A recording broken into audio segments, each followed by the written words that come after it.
जितना दिया सरकार ने मुझको, उतनी मेरी औकात नहीं, उतनी मेरी औकात नहीं।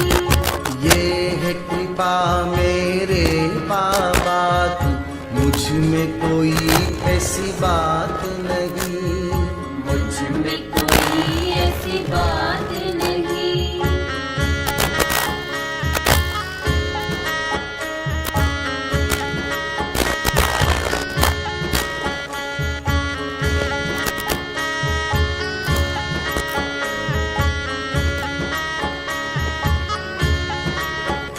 जा तू भी वहीं जा, जिस दर पर सबकी बिगड़ी बनती है, सबकी बिगड़ी बनती है। जा तू भी वहीं जा, जिस दर पर सबकी बिगड़ी बनती है।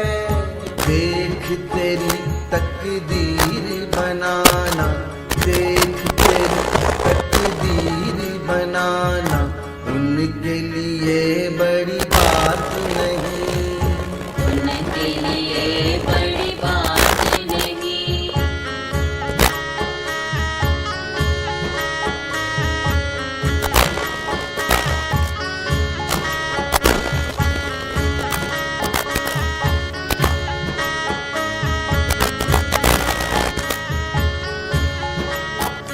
जब मौज पे आई वो लहरें, खतरे को समंदर कर डाला, खतरे को समंदर कर डाला। जब मौज पे आई वो लहरें, खतरे को समंदर कर डाला। ये उनकी रीत पुरानी है, ये उनकी रीत पुरानी है, खाली देखा उस भर डाला, खाली देखा उसे भर डाला।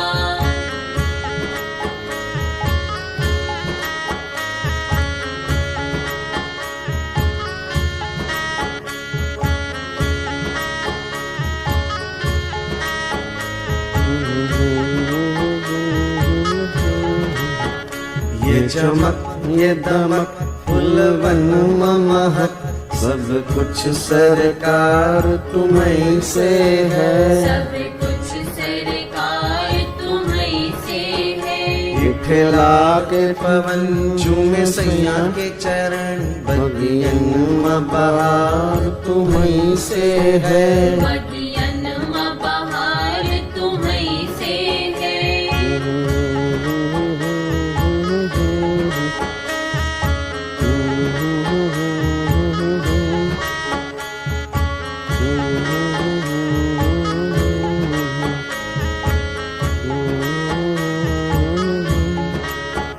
मेरे सुख दुख की रखते हो खबर, मेरे सर पर साया तुम्हारा है, मेरे सर पर साया तुम्हारा है। मेरे सुख दुख की करते हो खबर, मेरे सर पर साया तुम्हारा है। मेरी नैया के खेवन हार तुम्ही, मेरी नैया के खेवन हार तुम्ही, मेरा बेड़ा पार तुम्हीं से है, सब कुछ सरकार तुम्हीं से है। ये चमक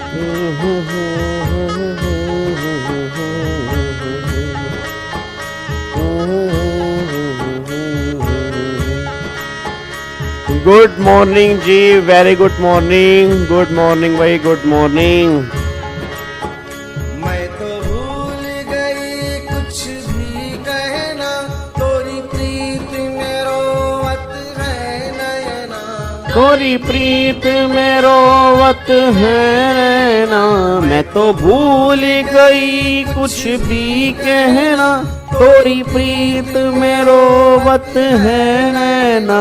रग रग में बसी है प्रीत तोरी, रग रग में बसी है प्रीत तोरी, अखियन में बहार तू वहीं से है। सब कुछ सरकार हाँ जी, very good morning, very good morning, very good morning जी। राधे राधे, सत श्री अकाल, अस्सलाम वालेकुम, हर हर महादेव, जय श्री महाकाल।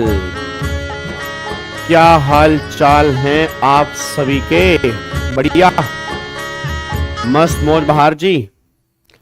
चलो, good morning Muskan, good morning Preeti, good morning Alok, good morning Akash, good morning Sagar, good morning Manish, good morning Prem, गुड मॉर्निंग CS एस्पिरेंट। सर जी आप ग्रेट हो, ओ माय गॉड, बाहर तुम्हारी से है सर। ओके, थैंक यू मेरे बच्चों। चलो भाई, आ जाओ फिर फटाफट से आ जाओ जी। ठीक है जी, आज आ जाओ फटाफट से। आज हमें क्या करना है, आप मेरे को बताओगे कि आज हमें क्या करना है?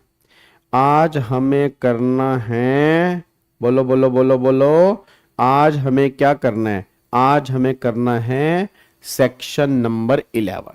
ठीक है जी। अच्छा, एक बच्चा डाउट पूछ रहा था मुझसे, डाउट पूछ रहा था कि सर वो कोविड वाला केस, तो उस कोविड वाले केस के अंदर कुछ नहीं है। जो कोविड का टाइम लिमिट था, सुप्रीम कोर्ट ने उस टाइम को एक्सक्लूड कर दिया था कि वो टाइम हम काउंट नहीं करेंगे, उस टाइम को बाहर निकाल दो। अकॉर्डिंगली उस टाइम को बाहर निकालने के बाद जो टाइम लिमिट बची वो हम काउंट करेंगे जी।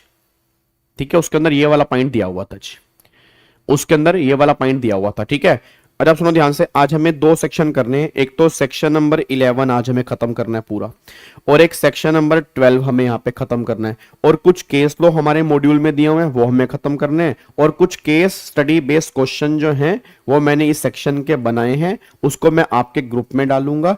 उस ग्रुप में से आप वो क्वेश्चन सोल्व करेंगे। कोई डाउट होगा मुझसे पूछेंगे, वैसे आपको डाउट होगा नहीं, बट अगर फिर भी होगा तो आप मुझसे पूछ लेंगे जी, कोई दिक्कत वाली बात ही नहीं है।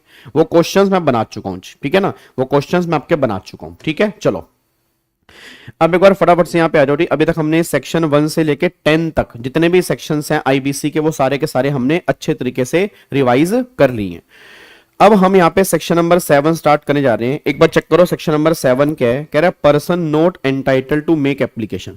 अच्छा, ये सेक्शन अब थोड़ा सा कंफ्यूजिंग है, मतलब मुझे नहीं पता कि आपने मुझसे रेगुलर बेस्ट लिया या कहीं से भी रेगुलर बेस्ट लिया, ऑब्वियस सी बात है हर टीचर ने अपना बेस्ट दिया होगा।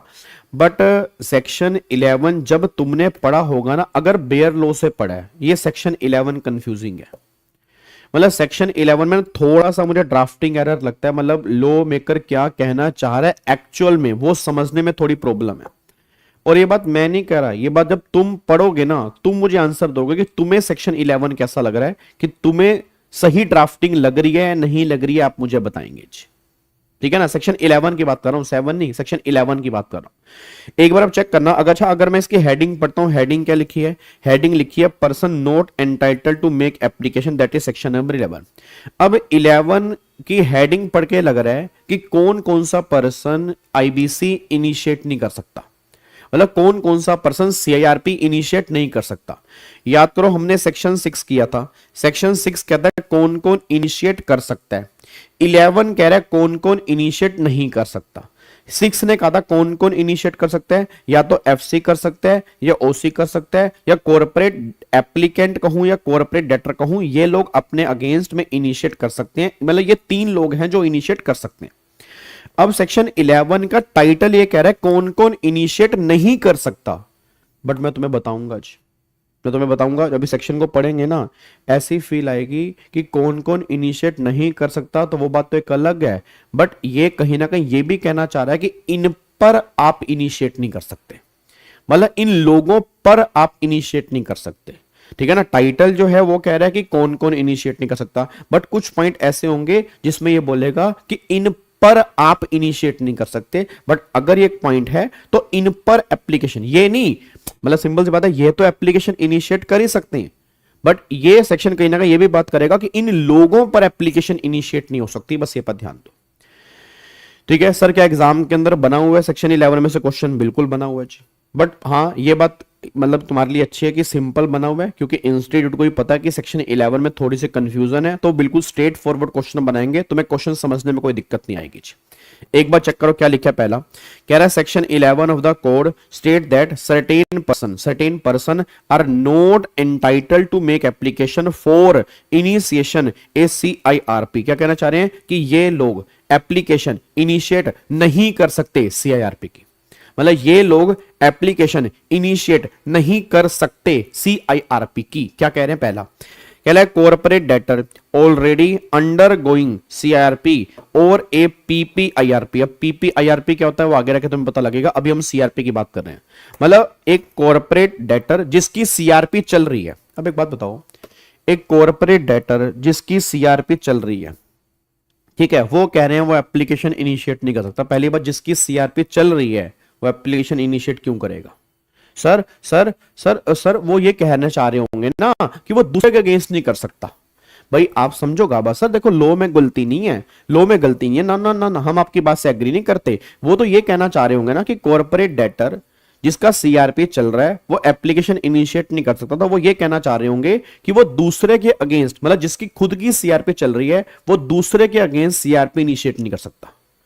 मतलब एक बात मेरे को बताओ, जैसे मान लो फॉर एग्जांपल एक कंपनी है, फॉर एग्जांपल उस कंपनी का नाम है भूषण स्टील। अब भूषण स्टील की CIRP चल रही है, तो इसने बोला भूषण स्टील CRP इनिशिएट नहीं कर सकती। मेरा पहला क्वेश्चन ये है, भूषण स्टील CRP इनिशिएट अपने अगेंस्ट करेगी क्यों? क्योंकि उसकी ऑलरेडी CRP चल रही है।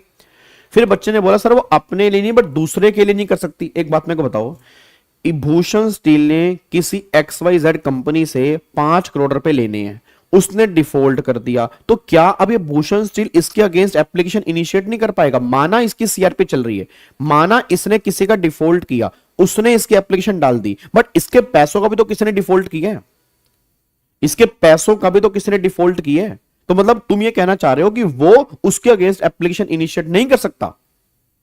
ये थोड़ा होगा यार, ये तो बिल्कुल गलत बात हो रही है। और ये बात मैं नहीं कह रहा, ये बात नीचे एक्सप्लेनेशन में लिखी है, देखो क्या लिखा है। कह रहे हैं for the purpose of this section it is hereby clarified that nothing in this section shall prevent, मतलब ये सेक्शन में कुछ भी लिखा है वो प्रिवेंट नहीं करेगा a corporate debtor refer to in clause A to D from initiating CRP against another corporate debtor. मतलब वो दूसरे के अगेंस्ट में CRP इनिशिएट कर सकता है, ये बात एक्सप्लेनेशन 2 में लिखी है।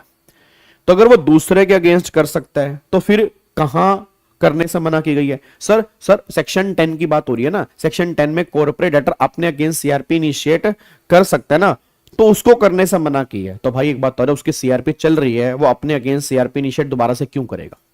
एक्चुअल में ना गवर्नमेंट ये बात कहना चाह रही है, जिस कॉर्पोरेट डेटर की CRP चल रही है, ठीक है, जिसका ऑलरेडी जो अंडर गोइंग CRP है, उसके अगेंस्ट आप एप्लीकेशन इनिशिएट नहीं कर सकते क्योंकि उसके अगेंस्ट ऑलरेडी CRP चल रही है। बात समझ में आ रही है ना? और आप तुम सब जानते हो वैसे भी मोरिटोरियम लगा होता है, जब एक पर्सन CRP के अंदर जाता है मोरिटोरियम लग जाता है, और अगर मोरिटोरियम लग जाता है तो नए केसेस वैसे भी तुम उस कंपनी के अगेंस्ट वैसे भी नहीं कर सकते। तो बस अब जब भला है बुरा है जैसा भी है, हमें पॉइंट्स याद करने हैं। अगर सेक्शन 11 में से क्वेश्चन बन जाता है, same as it is points हमें यहां पे लिख के आने हैं। दिमाग हमें ज्यादा नहीं चलाना, दिमाग हमें ज्यादा नहीं चलाना, क्योंकि अगर तुम दिमाग ज्यादा चलाओगे तुम बिना बात के कंफ्यूज हो जाओगे, मैं बता रहा हूं सर। और आप जितनी मर्जी यूट्यूब वीडियो देख लेना, सेक्शन 11 सबने ऐसे ऐसे गायब कर दिया, ऐसे, ठीक है ना, क्योंकि उनको पता है कि ज्यादा टाइम लगाएंगे तो खुद भी कंफ्यूज होंगे, बच्चे भी कंफ्यूज होंगे, तो जो लिखा है लिखा वो पढ़ा दिया, काम खत्म जी, काम खत्म। ना बच्चे ने क्वेश्चन पूछा, ना बताने वाले को इतना आइडिया, तो काम खत्म हो गया। 5 मिनट के अंदर सेक्शन 11 खत्म हो गया जी, ठीक है ना। तो सिंपल सी बात ये निकल के रहे, तुम बस इतना समझो, पहली बात ये समझो कि कॉर्पोरेट डेटर जिसकी CRP चल रही है, कॉर्पोरेट डेटर जिसकी CRP चल रही है, वो दूसरे के अगेंस्ट एप्लीकेशन इनिशिएट कर सकता है, वो दूसरे के अगेंस्ट एप्लीकेशन इनिशिएट कर सकता है। ये बात यहां पे एक्सप्लेनेशन 2 में लिखी गई है। एक्सप्लेनेशन 2 साफ साफ कह रहा है कि वो कॉर्पोरेट डेटर जिसकी CRP चल रही है, वो दूसरे कॉर्पोरेट डेटर के अगेंस्ट एप्लीकेशन इनिशिएट कर सकता है। अल्टीमेटली वो यहां पे कहना चाह रहा है कि कॉर्पोरेट डेटर जिसकी CRP चल रही है, ठीक है, उसके अगेंस्ट कोई दूसरा बंदा एप्लीकेशन इनिशिएट नहीं कर सकता क्योंकि ऑलरेडी उसकी CRP चल रही है। मैं दोबारा बोल दूंगा, क्योंकि ऑलरेडी उसकी CRP चल रही है। अब मान लो मैं हूं, मेरी ऑलरेडी CRP चल रही है, तो गवर्नमेंट कह रही तेरे अगेंस्ट अब एक और एप्लीकेशन नहीं आ सकती क्योंकि ऑलरेडी तेरी CRP चल रही है। बस ये पर ध्यान दो, ठीक है। और जो रेगुलर बैच वाले बच्चे होंगे ना, एक बार नोट्स उठा के देखना, मैंने सेक्शन 11 का बहुत बढ़िया डायग्राम आपको बनाया हुआ है। अगर आप एक बार चेक करेंगे सेक्शन 11 का बहुत बढ़िया डायग्राम आपने क्लास के अंदर बनाया होगा। आप अगर थोड़ा सा देखेंगे तो आपको आइडिया लगेगा। उसके अंदर मैंने पहले पॉइंट में 3 पॉइंट लिखवाए हैं। पहला मैंने लिखवाया है कि कॉर्पोरेट डेटर अपने अगेंस्ट सीआरपी इनिशिएट नहीं कर सकता क्योंकि ऑलरेडी उसकी सीआरपी चल रही है। कोई ऑपरेशनल क्रेडिटर, कोई फाइनेंशियल क्रेडिटर इसके अगेंस्ट सीआरपी इनिशिएट नहीं कर सकता क्योंकि ऑलरेडी उसकी सीआरपी चल रही है। बट ये कॉर्पोरेट डेटर दूसरे के अगेंस्ट में सीआरपी इनिशिएट कर सकता है, कोई दिक्कत वाली बात नहीं है। वो बात एक्सप्लेनेशन 2 ने बोली है। तो क्रक्स क्या निकल के आ रहा है? क्रक्स से निकल के आ रहा है कि एक कॉर्पोरेट डेटर है, उसकी सीआईआरपी अंडरगोइंग है, उसकी सीआरपी जो है वो अंडरगोइंग है। ठीक है जी। तो क्या बोला सेक्शन 11 के पहले पॉइंट ने कि ये एप्लीकेशन इनिशिएट नहीं कर पाएगा। इसका मतलब यह है कि जो कॉर्पोरेट डेटर एप्लीकेशन सेक्शन 10 में इनिशिएट कर सकता है अपने अगेंस्ट, वो नहीं कर पाएगा। बट ये अदर कॉर्पोरेट डेटर के अगेंस्ट एप्लीकेशन इनिशिएट कर पाएगा। फिर अगर कोई फाइनेंशियल क्रेडिटर है या ऑपरेशनल क्रेडिटर है, वो भी इसके अगेंस्ट एप्लीकेशन इनिशिएट नहीं कर सकते क्योंकि ऑलरेडी उसकी सीआरपी चल रही है। और जब ऑलरेडी उसकी सीआरपी चल रही है तो मोरिटोरियम लगा होगा। वैसे भी अगर मोरिटोरियम लगा है तो वैसे भी वो एप्लीकेशन जो है वो इनिशिएट नहीं कर सकते। बस ये पर ध्यान दो। क्या इस बात को कंक्लूड करें? और दिमाग में जोर मत डालना, मैं दोबारा बोल रहा हूं, एग्जाम में जब भी क्वेश्चन बनेगा बिल्कुल इजी क्वेश्चन बनेगा। ठीक है ना? तो बिना बात के इसके अंदर घुसना नहीं है। घुस भी जाओगे तो भी तुम कंफ्यूजन बार लेके आओगे और कुछ नहीं निकलेगा जी। बात समझ में आ रही है? चलो अब अगले पॉइंट पर आओ जी। अगला, ए फाइनेंशियल क्रेडिटर और ऑपरेशनल क्रेडिटर एक और of a corporate debt undergoing PPIRP. अब ये पीपीआईआरपी वाले पॉइंट अभी छोड़ दो।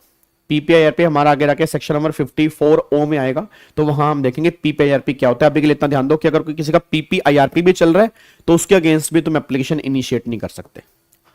आगे तक वो कह रहा है, अब एक कॉर्पोरेट डेटर, ध्यान सुना, corporate debtor having completed CIRP 12 month preceding the date of making the application। ठीक है, 12 month preceding the date of making of the application। क्या कहना चाह रहे हैं? एक corporate debtor having completed corporate insolvency resolution process 12 month preceding the date of making the application। मतलब एक पर्सन जिसकी सीआरपी कंप्लीट हुए भी 12 महीने भी नहीं हुए, मतलब 12 महीने। जैसे फॉर एग्जांपल मान लो रेजोल्यूशन प्लान अप्रूव हो गया और यहां पर मान लो सीआरपी खत्म होगी, तो गवर्नमेंट कह रही है 12 मंथ का कूलिंग पीरियड है। 12 मंथ का कूलिंग पीरियड है। तो इस 12 मंथ के अंदर गवर्नमेंट ये बात कहना चाह रही है कि वो सीआरपी इनिशिएट नहीं कर सकते। बस ये पर ध्यान दो। मतलब जहां पे आप जब एप्लीकेशन डाल रहे हो तो एप्लीकेशन डाल रहे हो वो 12 महीने के अंदर डाल रहे हो। अभी तुम्हारे 12 महीने भी सीआरपी कंप्लीट हुए नहीं हुए हैं, तो गवर्नमेंट ने कहा आप एप्लीकेशन इनिशिएट नहीं कर सकते, आप यहां से बाहर हो, आप एलिजिबल ही नहीं हो सेक्शन 11 में सीआरपी इनिशिएट करने के, क्योंकि आपको मना किया हुआ है अगर आपकी सीआरपी कंप्लीट हुए अभी 12 महीने भी नहीं हुए जी। ठीक है ना? देखो यहां पर क्या लिखा है जी। तो उसने बोला कि भैया एक corporate debtor having completed CRP 12 month preceding the date of making, जब आप एप्लीकेशन डाल रहे हैं वहां से 12 मंथ के अंदर अंदर अभी काम चल रहा है तो एप्लीकेशन आप इनिशिएट नहीं कर पाओगे, आपके एप्लीकेशन को इग्नोर कर दिया जाएगा। फिर एक corporate debtor in respect of whom resolution plan has been approve under chapter 3A। ये वही पीपीआईआरपी की बात कर रहे हैं, ये पीपीआईआरपी की बात कर रहा है, इसको एक बार यहां से हटा दो। एक कॉर्पोरेट डेटर और ए financial creditor who has violated any of the terms of resolution plan which was approved 12 month before the date of making application under this chapter। क्या कहना चाह रहे हैं? वो ये बात कहना चाह रहे हैं, जैसे मान लो एक कंपनी है, उसकी सीआरपी कंप्लीट हुई, अब उसकी सीआरपी कंप्लीट हुई और यहां पे ये 12 मंथ है, तो यहां पे 12 मंथ में सीआरपी दोबारा से इनिशिएट नहीं हो सकती। मान लो 12 मंथ खत्म हो गए तो 12 मंथ के बाद तो इनिशिएट हो सकती है। गवर्नमेंट कह रही 12 मंथ के बाद भी हम मना कर देंगे, 12 मंथ के बाद भी हम मना कर देंगे अगर किसी फाइनेंशियल क्रेडिटर, यहां पे क्या लिखा है, अगर किसी फाइनेंशियल क्रेडिटर और कॉर्पोरेट ऑपरेशनल क्रेडिटर नहीं लिखा हुआ, ऑपरेशनल क्रेडिटर नहीं लिखा हुआ, फाइनेंशियल क्रेडिटर और कॉर्पोरेट डेटर, मतलब यहां पे फाइनेंशियल क्रेडिटर और कॉर्पोरेटर जो यहां रेजोल्यूशन प्लान अप्रूव हुआ था उसकी कोई कंडीशन इनमें से किसी ने वॉयलेट कर दी है, इनमें से किसी ने वॉयलेट कर दी है तो ये लोग सीआरपी इनिशिएट नहीं कर पाएंगे, बस ये पर ध्यान दो। एक बार मैं दोबारा बोलूंगा, एक कंपनी है उसकी सीआरपी खत्म हो गई, 12 मंथ हो गए, तो 12 मंथ तक तो वैसे ही नहीं हो सकता, 12 मंथ तक तो वैसे ही नहीं हो सकता। 12 मंथ के बाद, मैं दोबारा बोलूंगा, 12 मंथ के बाद, अब गवर्नमेंट करी 12 मंथ के बाद भी तुम एप्लीकेशन इनिशिएट नहीं कर पाओगे अगर एफसी और सीडी ने कोई भी जो रेजोल्यूशन प्लान की कंडीशंस हैं अगर वो वायलेट कर दी हैं तो फिर वहां पर भी इनिशिएशन जो है वो पॉसिबल नहीं है, बस ये पर ध्यान दो। क्या बात समझ में आ रही है? क्या बात समझ में आ रही है? पक्का पक्का जी, कोई दिक्कत वाली बात तो नहीं है, ठीक है।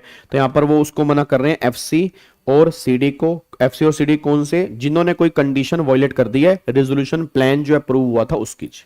फिर एक corporate debtor in respect of whom a liquidation order has been pass. अब देखो क्या मतलब, मेरे को समझ नहीं आ रहा, मेरी समझ से परे है एक्चुअल में। खुद देखो, थोड़ा दिमाग लगाओ, ये लोग कैसे बनाया यार। मतलब कह रहे हैं corporate debtor in respect of whom liquidation order has been pass. जिस कंपनी का लिक्विडेशन ऑर्डर पास हो गया, जिस कंपनी के, मान लो एक कंपनी है उसका लिक्विडेशन ऑर्डर पास हो गया, अब वो कंपनी बंद हो रही है, अब वो कंपनी बंद हो रही है, मतलब क्या वो कंपनी एप्लीकेशन इनिशिएट नहीं कर सकती या उस कंपनी के अगेंस्ट नहीं कर सकते? भाई लोग कहना चाह रहा है उस कंपनी के अगेंस्ट नहीं कर सकते, वो कंपनी तो दूसरे के अगेंस्ट कर ही सकती है ना, और दूसरा वो अपने अगेंस्ट सीआरपी करेगी क्यों जब लिक्विडेशन ऑर्डर आ गया।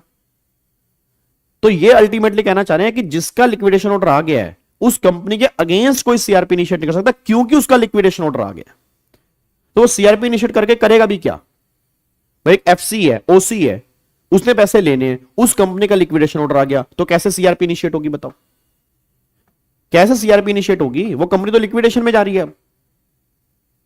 आप समझ रहे हो? मतलब मैं कहना क्या चाह रहा हूं कि लॉ की ड्राफ्टिंग सही तरह से नहीं है।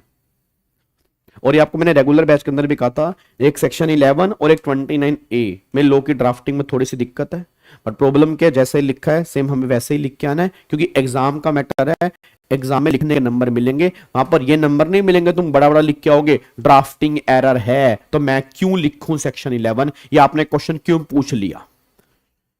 तो सिंपल सी बात है, पॉइंट्स हमें एज इट इज याद करने हैं कि कौन कौन पर्सन सीआरपी इनिशिएट नहीं कर सकता। तो पहला उसने बोला जिसकी कॉर्पोरेट डेटर की सीआरपी अगर अंडर गोइंग है तो एप्लीकेशन इनिशिएट नहीं हो सकती। दूसरा, अगर पीपीआरपी अंडर गोइंग है तो एप्लीकेशन इनिशिएट नहीं हो सकती। तीसरा, अगर सीआरपी खत्म हुए भी 12 मंथ भी नहीं हुए, 12 मंथ के अंदर अंदर सीआरपी इनिशिएट नहीं हो सकती। फिर 12 मंथ खत्म हो गए उसके बाद भी एप्लीकेशन इनिशिएट नहीं हो सकती अगर कॉर्पोरेट डेटर ने और फाइनेंशियल क्रेडिटर ने अगर कोई कंडीशन या कंडीशंस जो है वो वायलेट की है, या जिस कंपनी का लिक्विडेशन ऑर्डर पास हो गया तो वहां पर भी सीआरपी इनिशिएट नहीं हो सकती, क्योंकि अब कंपनी लिक्विडेशन में जा रही है तो सीआरपी क्यों चलेगी जी। तो मोटा मोटी ये पॉइंट्स आपके निकल के आ रहे हैं।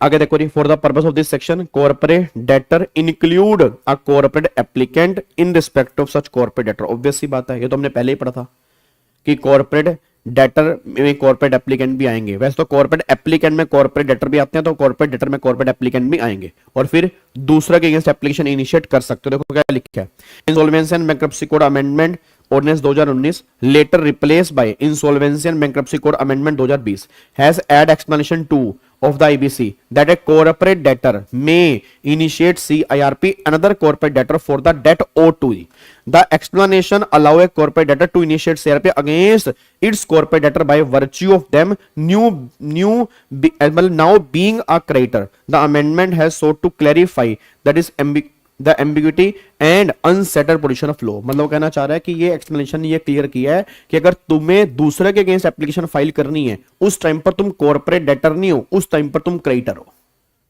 भाई मेरी सीआरपी चल रही है, मेरे अगेंस्ट कोई एप्लीकेशन इनिशिएट नहीं कर सकता, बट मैंने जिसे पैसे लेने उसका तो मैं क्रेडिटर हूं ना, तो उसके लिए तो मैं क्रेडिटर हूं। तो गवर्नमेंट ने कहा तू उसके अगेंस्ट कर सकता है, हमें कोई दिक्कत नहीं है, बट तेरे अगेंस्ट कोई एप्लीकेशन इनिशिएट नहीं कर पाएगा। बस ये पर ध्यान। क्या बात समझ में आ रही है? तो जिसके ऊपर सीआरपी चल रही है वो दूसरे के अगेंस्ट में एप्लीकेशन इनिशिएट कर सकता है, बट उसके अगेंस्ट में कोई एप्लीकेशन इनिशिएट नहीं होगी क्योंकि उसकी सीआरपी चल रही है। बस ये पर ध्यान तुझे। क्या बात समझ में आ रही है जी?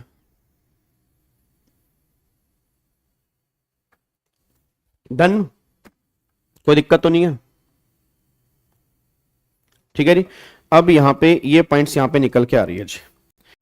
अब यहाँ पे देखो जी, अब यहाँ पे देखा टाइमलाइन फॉर एडमिशन और reduction of application file to initiate CRP process whether mandatory और डायरेक्टरी। हाँ जी, अब मेरे को सोच के बताओ, यहाँ पर ना अब ये क्लैरिफिकेशन दी गई है कि जो आपकी 14 दिन की टाइम लिमिट है, याद है 14 डेज की टाइम लिमिट होती है एनसीएलटी के पास एक्सेप्ट और रिजेक्ट करने वाली जी।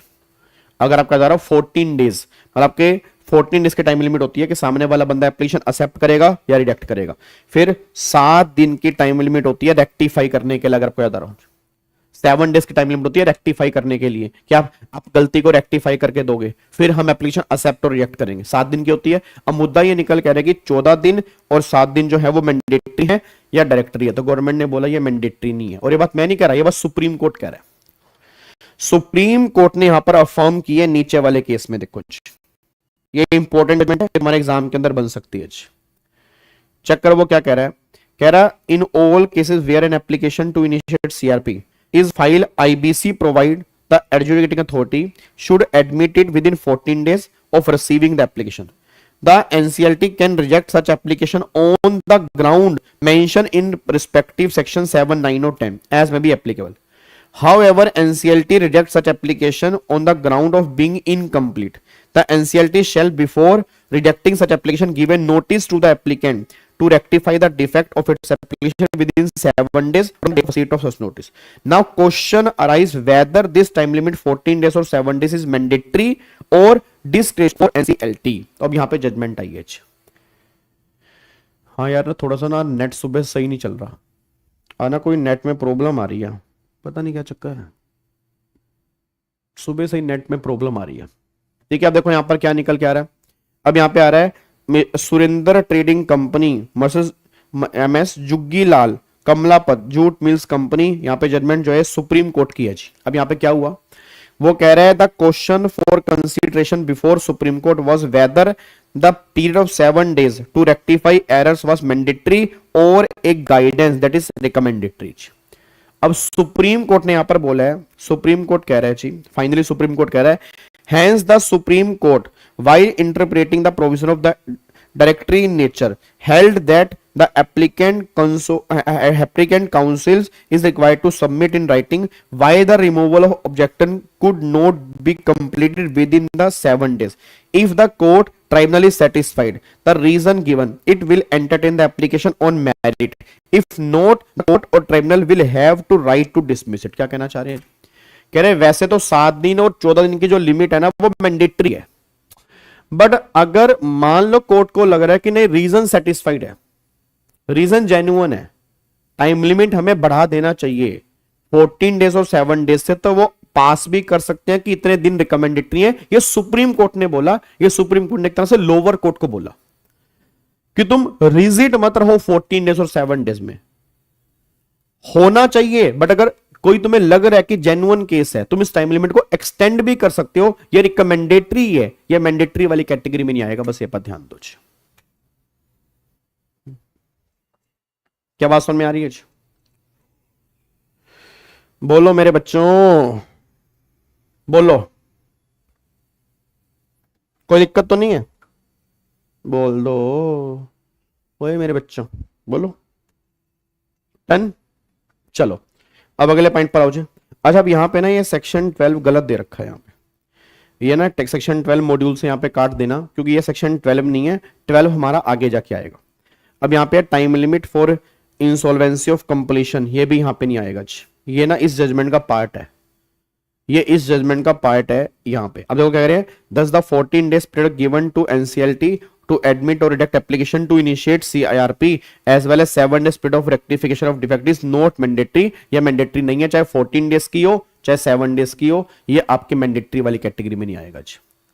अब यहां से ना ये 12 काट देना, 12 यहां का नहीं है, 12 बाद में डिस्कस करेंगे। आगे देखो जी, opportunity of being heard to corporate debtor. अब यहां पर ये पॉइंट भी इंपॉर्टेंट है, यहां पर ना ये पॉइंट भी इंपॉर्टेंट है, ये पॉइंट भी इंपॉर्टेंट है।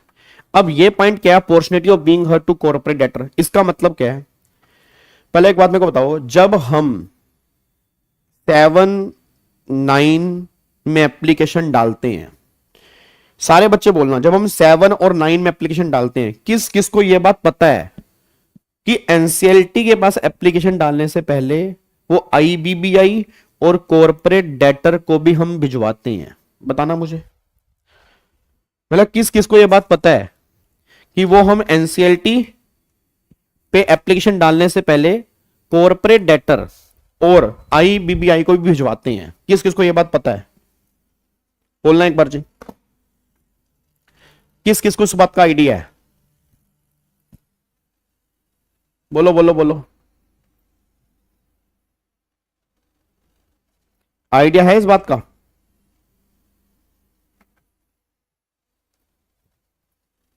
हाँ जी, याद है। अच्छा, अब जो हम कॉर्पोरेट डेटर को भिजवा रहे हैं ना, वो एक तरह से क्या है? वो एक तरह से opportunity to be being heard है। वो एक तरह से क्या है? Opportunity to be being heard है। उनको सुनने का मौका दिया जा रहा है कि हम एनसीएलटी के पास जा रहे हैं, उससे पहले हम तुम्हें एप्लीकेशन भेज रहे हैं, अगर तुम्हें कोई दिक्कत हो तुम बता दो। अगर तुम्हें कोई दिक्कत हो तुम बता दो, अगर तुम्हें कोई दिक्कत हो तो तुम बता दो। ये बात क्लियर है? तो मतलब एक तरह से हम उनको सुनने का मौका दे रहे हैं अभी, ऐसा नहीं कि डायरेक्टली एप्लीकेशन डाल दी। ये बात एक्ट में ही लिखी है कि एनसीएलटी के पास जाने से पहले एक बार तुम उनके पास जाना, उनसे तुम मौका लेना कि हाँ भाई तुम बताओ तुम्हें कोई दिक्कत तो नहीं है। एक तो ये हो गया, क्लियर, एक तो ये हो गया।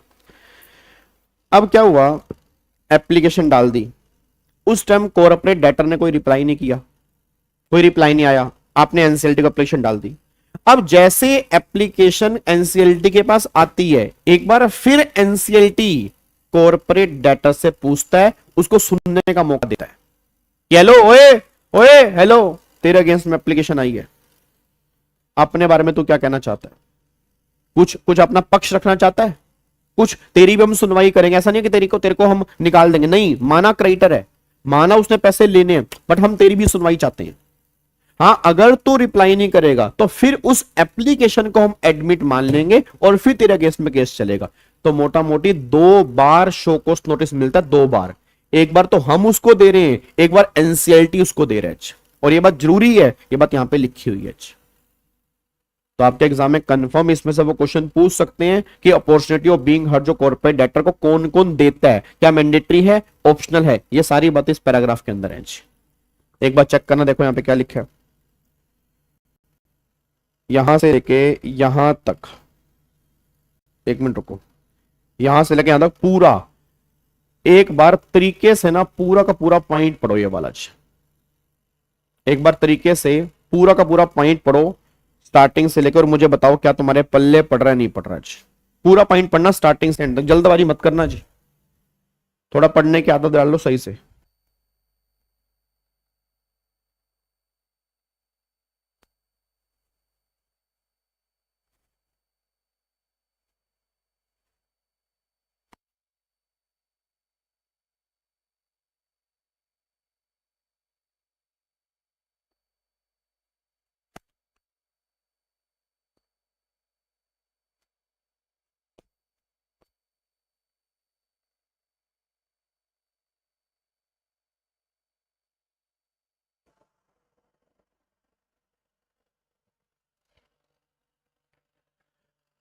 प्रीति, अगर अगर कोई डिस्प्यूट रेज हो जाएगा तो फिर 9 में एप्लीकेशन आके जा नहीं पाएगी ना।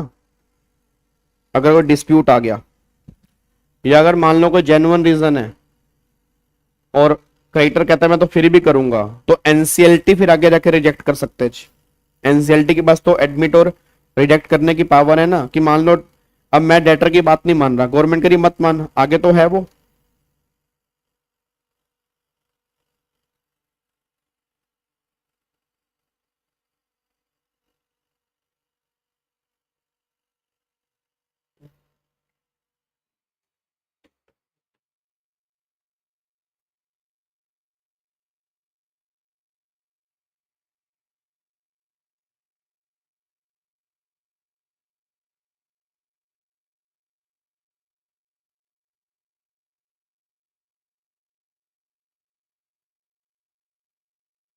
हाँ जी,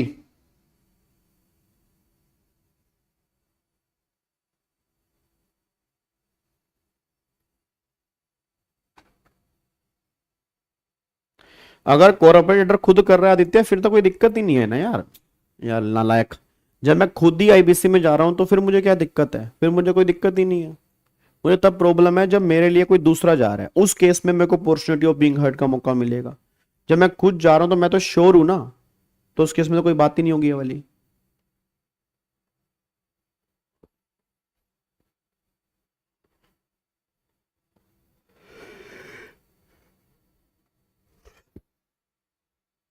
हाँ जी,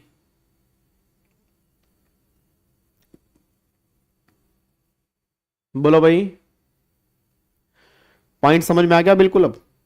अब एक बार मेरे को मोटा मोटी बताओ, एक बार शोकोस नोटिस जा रहा है या 2 बार शोकोस नोटिस जा रहा है?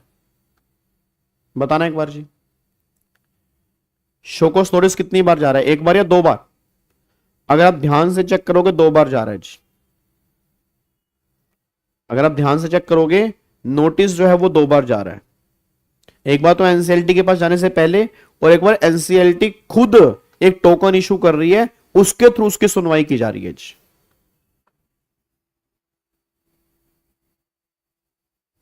ठीक है ना? देखो यहां पे लिखा भी है कि relevant NCLT registry allocated date and a courtroom number for the matter when it received the covering letter. The matter is then listed for hearing by NCLT if the NCLT decide that the matter should be heard. मतलब सुना जा चुका है. It issue a notice to the corporate debtor. The copy of the application is served against the corporate debtor when the NCLT issue the notice. If corporate debtor does not appear before NCLT, then NCLT may require to filing of a service affidavit before it, showing evidence of service of corporate debtor. Such practice are adopted to ensure that corporate debtor is provided enough opportunity of being heard if it is wish to oppose the application for admission of under IVC. मतलब ये इसलिए है कि हमने उसको proper मौका दिया। ठीक है ना? ये इसलिए है कि हमने उसको प्रॉपर मौका दिया कि बाद में कॉर्पोरेट डेटर ये ना बोले कि भाई मेरे को तो सुना ही नहीं, मेरे अगेंस्ट एप्लीकेशन डालते। तो उसने बोला एक बार तो पहले और एक बार हम तुझे एप्लीकेशन दे रहे हैं, अगर तू दोनों का रिप्लाई नहीं करेगा फिर जाके हम ये मान लेंगे तूने एक्सेप्ट कर लिया, फिर हम प्रोसीडिंग कंटिन्यू करने की सोचेंगे। बस ये पर ध्यान दो। क्या बात समझ में आ रही है? तो ये वाला पैराग्राफ इंपॉर्टेंट है, इसमें से भी तुम्हारे एग्जाम के अंदर केस स्टडी बन सकती है, ये बात ध्यान दो। अब यहाँ पे जो अगला सेक्शन है वो 12A है, वो हम करेंगे बाद में। 12A है कि जो हमने एप्लीकेशन डाली वो विड्रॉ कैसे कर सकते हैं। अब 12A के बाद ना एक सेक्शन और है यहाँ पे, ये आ जाओ। अब यहाँ पे आ रहा है सेक्शन नंबर 12। ये बहुत इंपॉर्टेंट है भाई, ये बहुत इंपॉर्टेंट है। यहां पर बहुत सारे क्वेश्चन बन चुके हैं। है ये आसान, मतलब सेक्शन 12 वैसे आसान है बट इसमें से क्वेश्चन बहुत सारे बन चुके हैं।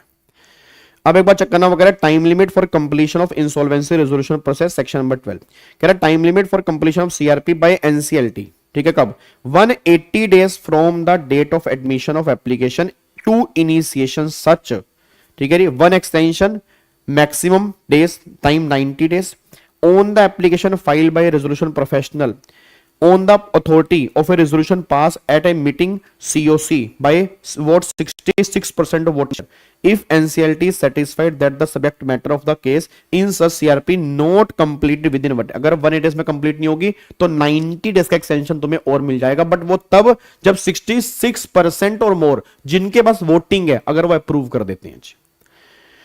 पहले एक मेरे को नॉर्मल बात बताओ, सीआरपी कितने दिन में खत्म करनी है? मतलब ये बताओ जो सीआरपी स्टार्ट हुई है वो कितने दिन में खत्म करनी है? मुझे ये बस ये कंक्लूड कर दो, जो सीआरपी स्टार्ट हुई है वो कितने दिन में खत्म करनी है, बस ये बता दो जल्दी बताओ। जो सीआरपी स्टार्ट हुई है वो कितने दिन में खत्म करनी है, कितने दिन का टाइम है, बस मुझे ये क्लियर कर दो। कितने दिन के अंदर सीआरपी खत्म करनी है? खत्म करनी है 180 डेज में। अगर 180 डेज में खत्म नहीं होती, क्या एक्सटेंशन पॉसिबल है? ये भी बताओ मेरे कुछ। अगर मान लो 180 डेज में खत्म नहीं होती, क्या एक्सटेंशन पॉसिबल है? यस या नो? पॉसिबल है। क्या एक्सटेंशन ऐसे ही मिल जाएगा या अप्रूवल चाहिए होगी? अप्रूवल चाहिए होगी। कितनी अप्रूवल चाहिए होगी? 66% या उससे ज्यादा जिनके पास वोटिंग शेयर है उनकी अप्रूवल चाहिए होगी। अगर उनकी अप्रूवल मिल जाती है तो क्या एक्सटेंशन हो जाएगा? यस हो जाएगा। अच्छा, एक्सटेंशन 90 डेज का ही मिलेगा या 90 डेज तक मिलेगा? 90 डेज तक मिलेगा। क्या 90 डेज का ही मिलेगा? नहीं। क्या 50 दिन का मिल सकता है? मिल सकता है। मान लो मैंने एक्सटेंशन लिया 50 दिन का, फिर ये काम नहीं हुआ, अब 40 दिन मुझे और बढ़वाने हैं, क्या 40 दिन पॉसिबल? नहीं। एक्सटेंशन जो भी होगा सिर्फ एक बार होगा। मैं दोबारा बोल रहा हूं, एक्सटेंशन जितना भी होगा सिर्फ एक बार होगा, इसके ऊपर एक्सटेंशन पॉसिबल ही नहीं है, चाहे 10 दिन का हो, 20 दिन का हो, 30 दिन का हो, 40 दिन का, जो भी हो वो एक बार होगा, दोबारा से एक्सटेंशन नहीं होगा, चाहे मेरे 90 डेज बचे हैं। मैं दोबारा बोल रहा हूं, चाहे मेरे 90 डेज बचे हैं, एक्सटेंशन होगा तो एक बार होगा। अच्छा, अब मान लो 180 प्लस में 90, 270 डेज के अंदर भी आईबीसी रिजोल्व नहीं हुई। 270 डेज हो गए, आईबीसी अभी भी रिजोल्व नहीं हुई, अभी भी केस पेंडिंग पड़ा हो, बताओ क्या होगा? तो फिर यहां पर सुप्रीम कोर्ट कहता है 330 दिन का मैक्सिमम टाइम दे सकते हैं पूरी इंसॉल्वेंसी को रिजोल्व करवाने का। अगर आपका कोई लीगल मैटर चल रहा है, कोई लीगल डिस्प्यूट चल रहा है, इन सब केसेस में टाइम जा रहा है तुम्हारा, तो 330 दिन के अंदर रिजोल्व करना पड़ेगा। 330 दिन से ऊपर का टाइम नहीं मिलेगा, बस ये पर ध्यान दो। अब एक बार यहां पे देखो क्या लिखा है जी। The CRP start from the date of application admitted. CRP कब स्टार्ट होगी? जब एप्लीकेशन एडमिट होगी। आपको मैंने पहले भी कहा था, इनिशिएशन डेट अलग होती है, सीआरपी कमेंसमेंट डेट अलग होती है। सीआरपी कब कमेंस होगी? जब एप्लीकेशन एडमिटेड होगी। This is taken as the insolvency commencement. इसको हम क्या बोलेंगे? Insolvency commencement date. पहला, completion of CRP 180 days. Section 12(1) state the subject to subsection 2, the CIRP shall be completed within a period of 180 days from the date of commencement of application। मतलब जब तुम्हारी CRP commence हुई वहां से 180 days में CRP खत्म होनी चाहिए। आगे, application to be file for extension beyond 180 days. Section 2 state that, section 2 subsection 2 आएगा वैसे यहां पे, state that resolution professional shall file an application to NCLT to extend the period of corporate insolvency resolution process beyond 180 days if instructed to do so by a resolution passed at a meeting of the committee of creditor by a vote of 66% of the voting share। ठीक है जी। फिर one time extension by NCLT for maximum 90 days। section 12(3) state that on the receipt of application under 12(2) NCLT is satisfied that subject matter of the case in such that CIRP cannot be completed 180 days. It may be by order extend the duration of such process beyond 180 days by such further period as think fit but not exceeding 90 days। मतलब extension कितने दिन का होगा वो check करेंगे, but 90 दिन से ऊपर एक्सटेंशन नहीं होगा, बस ये पर ध्यान दो। आगे देखो जी, Proviso to subsection 3 clarify that any extension of the period of corporate insolvency resolution process under this section shall not granted more than once। ये एक बार से ऊपर ग्रांट नहीं होगा, ये सबसे इंपॉर्टेंट पॉइंट है। मतलब एक्सटेंशन जो मिलेगा वो एक बार मिलेगा, एक बार से ऊपर का एक्सटेंशन नहीं है। It is further provided that the CIRP shall mandatorily be completed within a period of 130 days। 330 days from the CRP commencement date, including any extension of the period of corporate CIRP granted under this section and time taken in legal proceeding in relation to such resolution process of corporate debtor। मतलब तुम्हें जितना मर्जी time लग रहा है, ये सारा time include करके टोटल 330 दिन में तुम्हारी इंसॉल्वेंसी रिजोल्व होनी चाहिए, बस ये पर ध्यान दो। अब एक बच्चा कह रहा है, सर एक बात समझ नहीं आ रही यार गाबा सर, जैसे आपने बोला लीगल प्रोसीडिंग चल रही है, तो लीगल प्रोसीडिंग वाले केस में गवर्नमेंट ने बोला 330 दिन ले लो, बट जो कंपनी सीआरपी में होगी उसके अगेंस्ट तो एप्लीकेशन डाल ही नहीं सकते ना, क्योंकि वो तो ऑलरेडी अंडरगोइंग सीआरपी है। तो एप्लीकेशन जब इनिशिएट ही नहीं होगी तो लीगल प्रोसीडिंग कैसे होंगी? मेरे बच्चे, पहले की तो लीगल प्रोसीडिंग हो सकती हैं, पुराने तो केस हो सकते हैं जो इस पर इंपैक्ट डाल रहे होंगे, तो वो केस थोड़ा खत्म हो जाएंगे। वो तो पुराने केस हैं, वो तो सीआरपी से पहले के हैं, उसमें डिले हो रहा है, उस पर डेट मिल रही है। तो गवर्नमेंट कह रही है अगर ऐसे वैसे कोई लीगल प्रोसीडिंग वाला केस है तो मैक्सिमम 330 दिन में तुम्हें पूरी की पूरी सीआरपी खत्म करनी है। 180 प्लस में 90 प्लस में तुम्हें 60 दिन यहां पर और दे सकते हैं, 330 दिन में पूरे तुम्हें सीआरपी खत्म करनी है। देखो वही बात यहां पे लिखी है, regulation 40 it lay down similar provision as follows. Similar क्या है? Extension of CIRP period. The committee may instruct the resolution professional to make application to the NCLT under section 12 to extend। और फिर एक्सटेंशन जो मिलेगा वो एक बार मिलेगा और 90 डेज का मिलेगा, इसके ऊपर नहीं मिलेगा।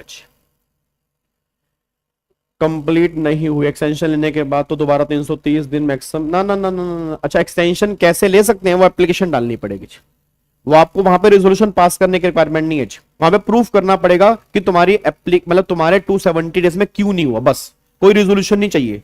कोई 70%, कोई 75, कोई 66, ऐसी कहीं वोटिंग लॉ में नहीं लिखी हुई।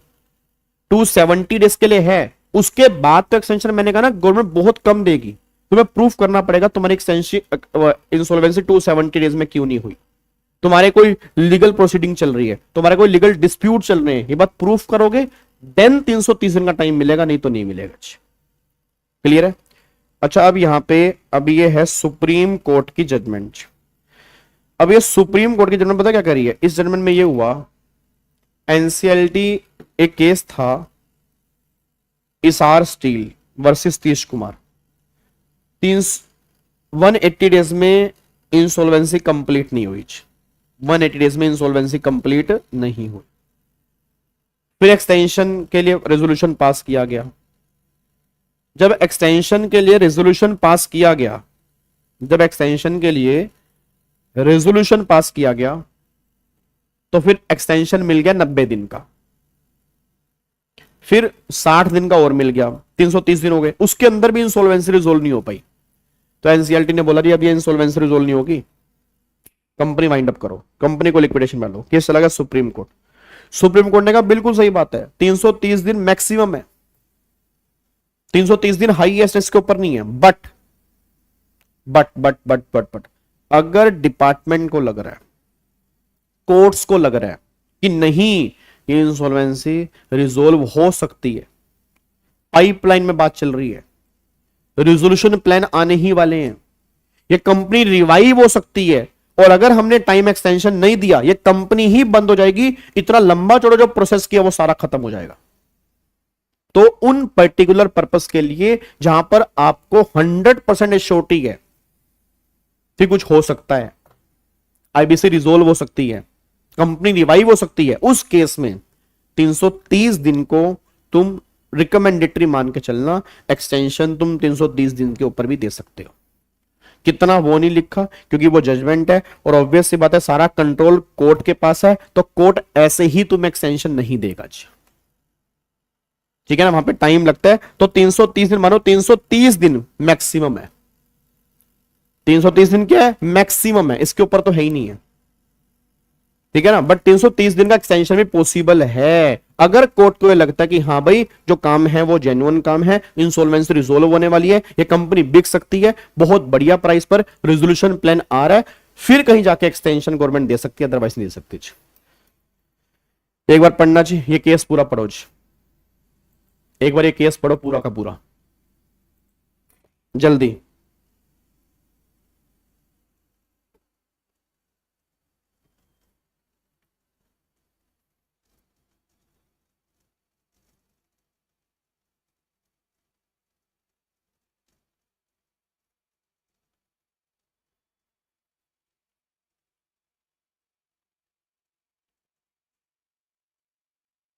हाँ जी,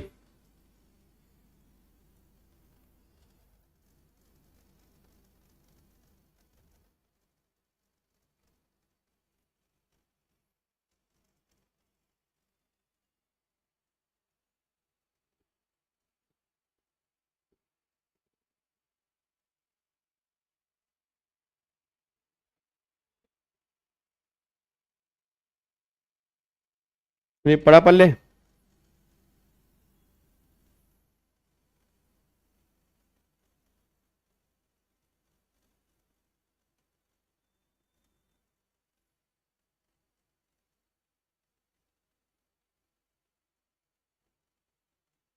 डन।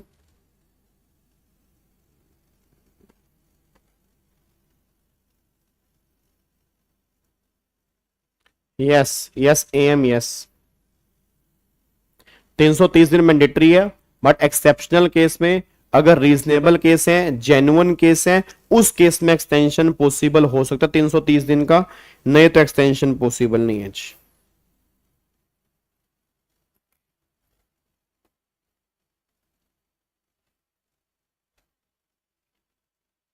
डन, क्लियर है, पक्का पक्का ना। तो मोटा मोटी क्या निकल के आ रहा है, 180 डेज प्लस में 90 डेज प्लस में 60 डेज, टोटल 330 दिन। 330 दिन में एक्सटेंडेबल हो सकते हैं, 330 दिन में तुम्हारे बढ़ सकते हैं, कोई दिक्कत वाली बात नहीं है। अगर वो केस जेन्युइन है, हमें लग रहा है इंसॉल्वेंसी रिजोल्व हो जाएगी, हमें लग रहा है कंपनी रिवाइव हो जाएगी, हमें लग रहा है कंपनी लिक्विडेशन से बच जाएगी, उस केस में गवर्नमेंट फिर तुम्हें एक्सटेंशन दे सकते हैं 330 दिन से ऊपर का भी, बस ये पर ध्यान दो, but only for exceptional case. और ये जजमेंट वहां पे कोर्ट करके आना चाहिए, ये जजमेंट वहां पे कोर्ट करके आना जब तुमसे क्वेश्चन पूछेंगे कि क्या 330 दिन की लिमिट भी एक्सटेंड हो सकती है, इस जजमेंट के बेस पे आपने आंसर देके आना है। ठीक है जी। अब ये टाइम लिमिट दे रखी है, ये हमारी यहाँ पे time limit with the CIRP। अब ये हमें देखनी चाहिए, ठीक है ना, क्योंकि आगे जाके आएंगी। अभी देखो हमने पढ़ा ही नहीं, ना पब्लिक अनाउंसमेंट पढ़ी, ना क्लेम पढ़ा, कुछ नहीं पढ़ा अभी हमने जी। तो पूरी की पूरी उन्होंने एक टेबल बना रखी है, पूरे IBC कोड में कहां कहां कितने कितने टाइम लिमिट है, वो सारी बातें इस टेबल के माध्यम से लिख रखी हैं जिन्होंने। तो वो भी हमारे किसी काम की नहीं है, बस ये पर ध्यान दो, ठीक है ना। अब यहाँ पे सुनो ध्यान से, अब हमारा सेक्शन नंबर 12 हो गया। अब हमारा रह गया 12A। अब हमारा क्या रह गया 12A, ठीक है। और एक हमारा रह गया सेक्शन 13 में से 13 तो किसी काम का नहीं है। 13 तो पता क्या बोलता है, 13 बोलता है कि आने वाले सेक्शन 14, 15 और 16 है, बस ये बोलता है। याद है मैंने रेगुलर बैच के अंदर कहा था कि 13 किसी काम का है नहीं, 13 फर्दर सेक्शन की रेफरेंस दे रहा है बस। और यहां से फिर हमारा स्टार्ट हो जाएगा section number 14, that is moratorium. कि मोरिटोरियम क्या होता है, कब लगता है, किस पे लगता है, कौन कौन से केस फाइल होंगे, कौन कौन से केस फाइल नहीं होंगे, ये सारी की सारी बातें आपकी मोरिटोरियम वाले केस में निकल के आती हैं, दैट इज सेक्शन नंबर 14 में निकल के आती हैं। अब एक काम आपने करना है जी, अब यहां पे ना मैंने कुछ केस लो आपके लिए बनाए हुए, मैं आपको एक बार दिखा देता हूं, मैं आपको एक बार दिखा देता हूं यहां पे ना, एक मिनट रुको, ये वाले जी, ये आपका ना केस लो है, देखो जी ये आपका केस लो है, ठीक है जी। यहां से ये केस लो नंबर 1 है, फिर ये केस लो नंबर 2 है, ये केस लो नंबर 3 है, ये सारे के सारे केस लो यहाँ पे है, इससे रिलेटेड जो हमने अभी क्वेश्चंस किए हैं। अब ये PDF मैं तुम्हारे ग्रुप में डाल रहा हूं, ये PDF मैं तुम्हारे ग्रुप में डाल रहा हूं। अगर कोई भी डाउट है आप मुझे पर्सनल व्हाट्सएप कर देंगे कि सर अल्फा वाले में डाउट है, बीटा वाले में डाउट है, डेल्टा वाले में डाउट है, या इस केस लो में डाउट है, या मुझे स्क्रीनशॉट भेज देना, ठीक है। बट मैं चाहता हूं एक बार ये खुद पढ़ो, क्योंकि देखो पेपर तुम्हें देने हैं सर, पेपर तुम्हें देने हैं, मैं रीडिंग कराऊंगा, इसको इजिली सोल्व करवा दूंगा, 5 मिनट के अंदर केस लो हमारे खत्म हो जाएंगे। बट प्रॉब्लम क्या होगी ना, बाद में तुम्हारे सामने यही केस लो दोबारा से आएगा, हो सकता है तुम पढ़ भी ना पाओ, क्योंकि सारा मैंने पढ़ा ना, सारा मैंने समझा। तो आपको सेल्फ नॉलेज टेस्टिंग बहुत जरूरी है, क्योंकि हमारे प्रोफेशनल, अब हम एग्जीक्यूटिव में नहीं है, तो दोबारा अब हम एग्जीक्यूटिव में नहीं, अब हम प्रोफेशनल में है। हमें लर्निंग की, हमें रीडिंग की आदत डालनी है, ताकि हमें क्वेश्चन खुद पढ़ना है, क्योंकि 2-2 पेज की केस स्टडी है जो हमें खुद पढ़नी है, वहां पे कोई टीचर नहीं होगा। जब तुम IBC की केस लॉ पढ़ रहे होगे वो तुम खुद पढ़ रहे होंगे, तो वो आदत तुम्हें खुद डालनी है।